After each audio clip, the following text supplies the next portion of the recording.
Ship guns have been added to the game, and there are 6 of them. Well, 5 of them are actually acquirable, and you can research them in the arsenal tree. 2 of them are laser-based weaponry. There is the Savalan machine gun and the Perforator. The Perforator uses new power cells. They are called power cages. They're pretty much identical to power cells, but they have more shots specifically, and they have to use something called a cage recharger to charge them. It's just like charging a normal power cell. And the Savalan machine gun just uses normal power cells from like flashlights, or you can craft them, and other battery-based objects have these power cells. In order to use these stationary guns, well, you must build them, and you can print out the boards at security tech fabs after they have been researched. But just to keep it short and simple, to shoot any of these guns, you just need a signaler and a way of hooking up a signaler. So if I just use a remote signaler and a multi-tool, I can link the defaults, which will trigger and toggle it. It is an automatic weapon, and as soon as I give it a signal, it'll shoot. The Savalan machine gun doesn't do a whole lot of damage, but it shoots very rapidly. It shoots actually 5 shots a second, so it has pretty good DPS for a weapon, and I mean, it's a laser. Lasers also disable electronics quicker now, so like if you hit an enemy's thruster, it will do significantly more damage. So the Perforator, pretty much the same as the Savalan machine gun. It shoots slow, but it hits really hard. Put in a power cage, hook it up just like the other one. You link default, same thing, and now shoot. The audio is really awesome. This laser actually one-shots thrusters. There are 2 kinetic cannons that were added. There is the Friendship and the Duster. The Friendship can only hold 2 grenades at a time. There are 2 barrels. These can actually shoot China Lake grenades, but there are also added EMP grenades, more specifically for ship combat. There is also the grenade cartridge, which lets you fill it with any of these types of grenades. You can just load the grenade cartridge into the Duster. And for the Friendship, you just manually load the grenades in.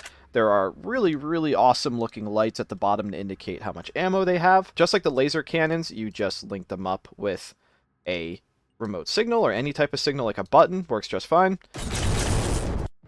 And this shoots extremely rapidly. It basically shoots them all instantaneously. It shoots both cannons instantaneously. And the Duster shoots much slower, but has a much larger ammo capacity of 5 at a time, and it's magazine based, so it's a little bit more convenient to reload. And like I said, they can use China Lake rounds, so you can use blast grenades, frag grenades, and do some major ship damage. The Matter Dematerializer is the last acquirable cannon in game. There's also the Pyre Cannon, but I'm not going to cover that because that's pretty much an event-only thing right now. But this is basically just a protokinetic accelerator on a tripod, and if you toggle it, it will mine for you. It is a little inaccurate, but it has infinite ammo. It doesn't do a whole lot of damage, but it is an awesome mining tool, and I mean, salvagers can mine without actually having to leave their shuttle. The salvage magnet has received a pretty big rework. You can now select between random asteroids and random salvage wrecks. The asteroids will generate a random amount of materials, and it will tell you exactly what it generates, so you can more specifically aim for what you want. The salvage wrecks are always the same. You don't get the same ones every time, but for example, the chapel is always the chapel. The loots have a little bit varied on these, so some are better than others, and if you start remembering which ones are which, you can make more active decisions of which ones you want to go salvage. Asteroids now generate in many different shapes. They're not just gigantic blobs anymore. The shape depends on which one you pick, but they are in general much, much more dynamic and look better. Mining itself has received a change where ores now drop in various amounts. It's not always just one at a time. It is dependent on ores, so things like coals can drop in triplets, where things like gold may only drop in singles or duos. So it's just a little bit more variation from mining. Coal is required for making steel now at the ore processor. Other than that, not much else has changed with actually refining the ores into materials. There have also been seismic charges that have been added, that you can get them at the salvage vending machine, and it's just like C4. You can plant the bomb. By default, it doesn't automatically activate, but you can plant it just like C4. They're not terribly useful. Actually, if anything, it's not good to use because it just sends the ore flying and makes it a little bit hard to mine. But just as like a big rock blocking your way and there's no ore, it could be good for that to open up the area a little bit. And I mean, you get some for free, so why not use them? On top of the salvage changes, there are also now these random ruins that are not necessarily ruined and can have some very interesting stuff on them. This one actually has telecom computers on it, It has a Crusher glaive, which the glaives and Crushers have in general have been buffed significantly. Also, Crushers have been removed from the tech tree. You can only find them now because they are insanely strong. For example, the glaive attacks really quickly, hits very hard, and heals a ton. But yeah, there is just some very interesting ruins out here. You can find them on the map. They are denoted with these light blue outlines, but they do not have names, so they can be easy to miss due to that. And so far, that is everything that has been changed. Just some rebalancing with weapons. Mining is a lot more natural looking and just looks a lot better. There's things to naturally find in space, and salvagers have a bit more choice of how they want to salvage. There is more coming to this rework, and of course, I'll just end up covering it when that comes. Cargo has a new way of trading. It is at the cargo trade post, which can be found out in space randomly. It is pretty close to the station, and it works very simply. There are the cargo pallets. You move objects onto them to sell. So, for example, if I just drag a locker onto a pallet, you come up to the cargo sale computer. It'll tell you how much it's worth. If you click sell, you'll get the physical money at the cargo sale computer. All you have to do is then put the money in a request computer, and it'll deposit the money into the station's account, and any new goods that you order will appear here. So buying goods no longer requires FTLing. FTLing to the trade post has actually been removed. The trade post is now physical, so selling and buying goods happens here. You could technically sell on the cargo shuttle still. You could drag a cargo sale computer onto the shuttle and sell there, but you still have to come here to buy anyway, so all that does is maybe save you a little bit of time and maybe some convenience.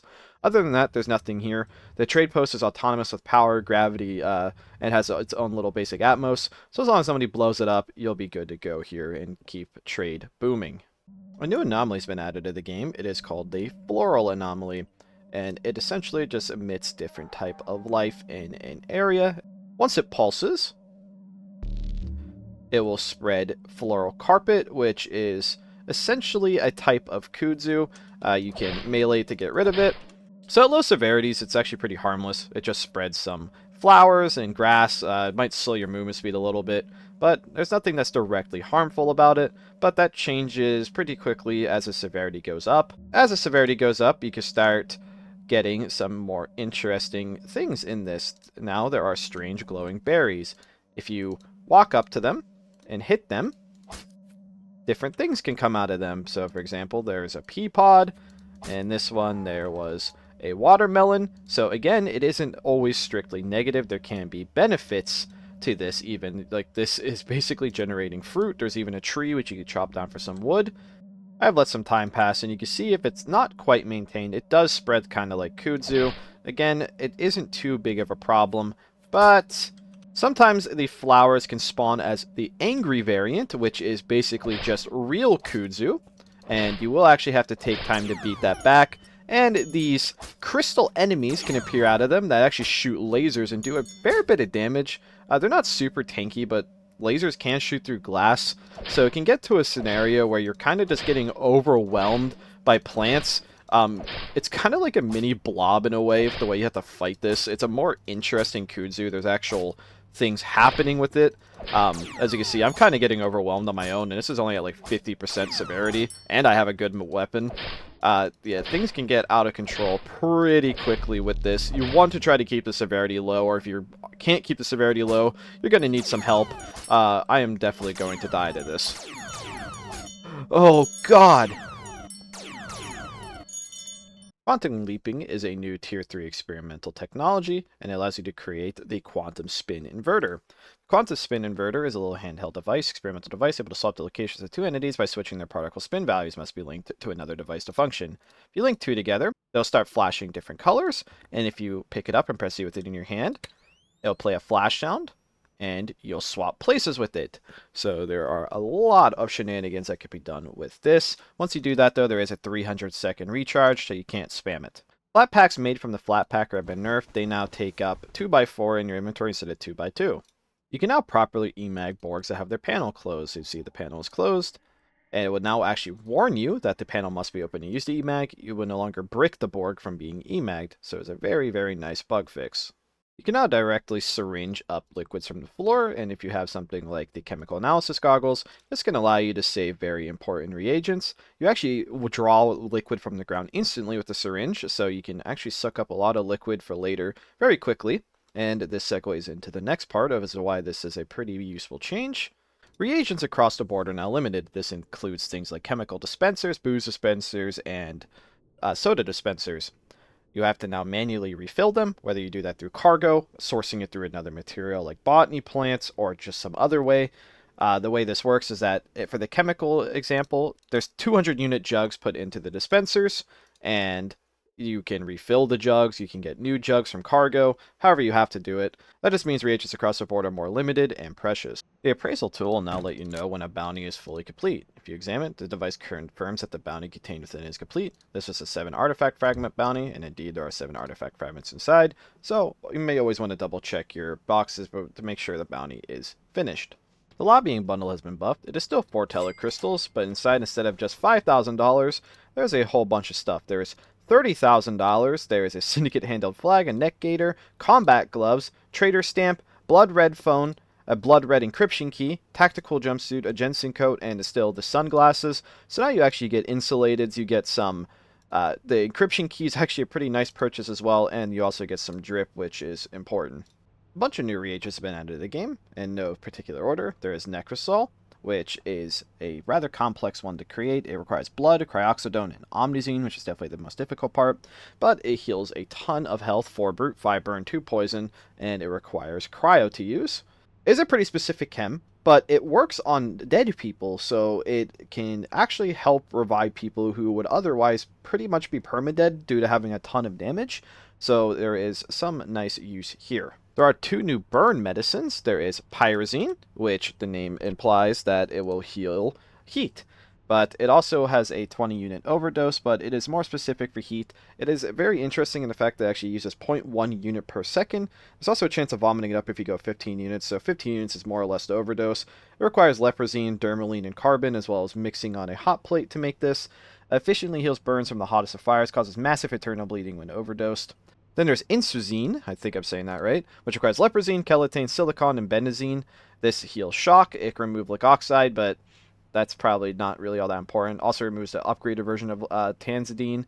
It reduces heat from the body, so that's pretty useful if you burn to death, and it more or less overdoses past 12 units. The damage isn't insane though, but I wouldn't go over 12. Rapidly presses dead tissue caused by electrocution, but cools you slightly, completely freezes the patient when overdosed. And finally, the new reagents, there's Aloxadone, which requires alloy, sigunate, and cryoxadone. Heals 3 heat, shock, 1 caustic, again is another cryochem. Works regardless if the patient is alive or dead. You can now examine dead bodies to see how close they are to rotting. It goes from somewhat fresh to looking like they're about to expire, so it's a little bit easier to track exactly how much people are rotting, which in a busy med bay is very important. And immediately segueing into this, stasis beds actually completely stop decay. So if you put something in a stasis bed and you just can't treat them at the moment, they'll at least not perma-die from rotting. They will be safe here because remember, defibs don't stop rotting anymore or revert rotting, so using stasis beds is pretty important. There's also always the morgue and body bags as well if you don't have stasis beds. Ores can now be ground up. Some of it isn't all that useful, like grinding up gold ore, but grinding up coal can give a lot of useful things. For example, grinding up coal gives carbon, ammonia, hydrogen, sulfur, and mercury. You can always use the guidebook to see what grinding up an ore gives you. You can now repair destroyed gyroscopes and thrusters, where if they get destroyed to their machine frame part, all you have to do is screwdriver them to fully repair them. So you can actually fix destroyed ship parts pretty quickly as long as the whole machine isn't destroyed. Lathe UI has received a nice quality of life improvement. You can now filter by categories, and Lathe UI has received a nice quality of life improvement. You can now filter by categories, and everything is now alphabetical. Emags on artifact crushers make it so you can't open them up once the machine is running. It does warn you of this though, the machine's auto-locks are enabled, so if I toss somebody in the crusher and close it on them, and activate it, you can't open it until it's done, so they will take that damage guaranteed.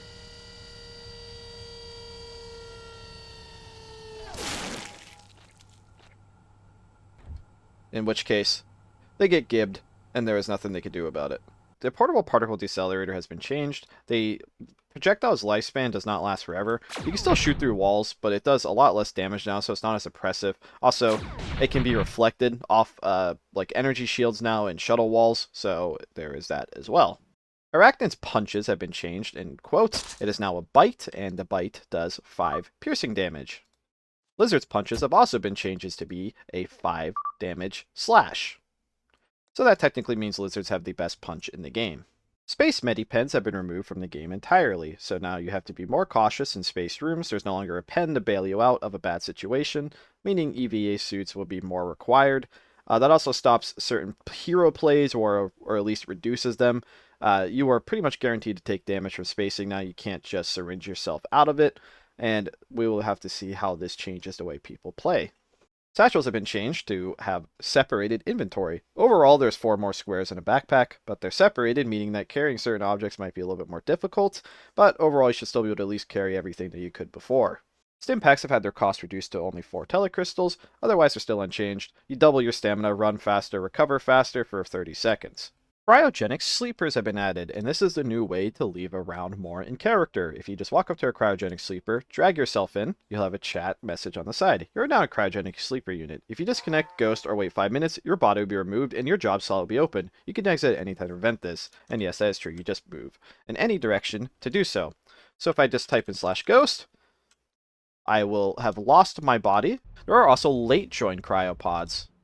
So if I just join as a passenger or something, you can see I woke up in a cryogenic sleeper unit on station directly, meaning I don't have to go through the process of arrivals.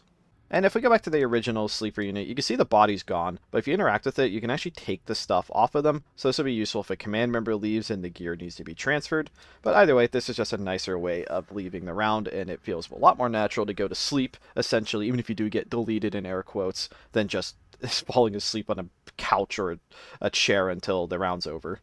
The execute verb has been added to the game, and the way it works is if somebody's in handcuffs, if you right-click them, there is an execute button. You ready the muzzle of whatever your weapon is against their head, and once that bar finishes, you will essentially kill them. It basically just multiplies the damage of whatever you're using. It basically multiplies the damage of whatever weapon you're using, which this means you can also use it to commit suicide. You place the muzzle of the inspector in your mouth, and once that bar is done, you'll take a ton of damage.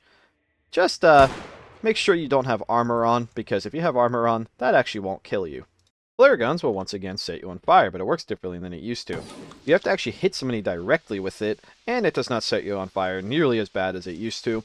So it's not going to be hyper lethal, but it could be enough to get somebody to at least stop, drop, and roll immediately. Also, it has to actually embed in them. If I shoot past them, you can see they did indeed not set on fire. The Vent Critter's random effect will actually now warn you that a large influx of unknown life forms have been detected residing in the station's ventilation systems. Please be rid of these creatures before it begins to affect productivity. Basically, this just gives you a warning before a deadly creature spawn right on top of you. There are 4 new Reagent Slimes for the Liquid Anomaly when that goes super critical. There's Ephedrine, Robust Harvest, Mute Toxin, and I don't even know how the hell you say that. Pinephric Acid? Sure. Either way, again, not all of them are super lethal, but they can overdose you. Diana have to be real careful of the Robust Harvest one. That can turn them into a literal tree if they get bit by it too many times, but this will definitely cause some more drama, and it's nice to see more reagents in that anomaly. There was a lot this week. I tried to keep it short and sweet, but I missed a week, and I'm just doing 2 weeks in one is why there is a whole bunch. I hope y'all enjoy this content. I certainly enjoy this content, and I want you to give our maintainers and contributors a huge thanks for all the work they do, all the nice content and changes, keeping the game fresh. Thank you all for watching.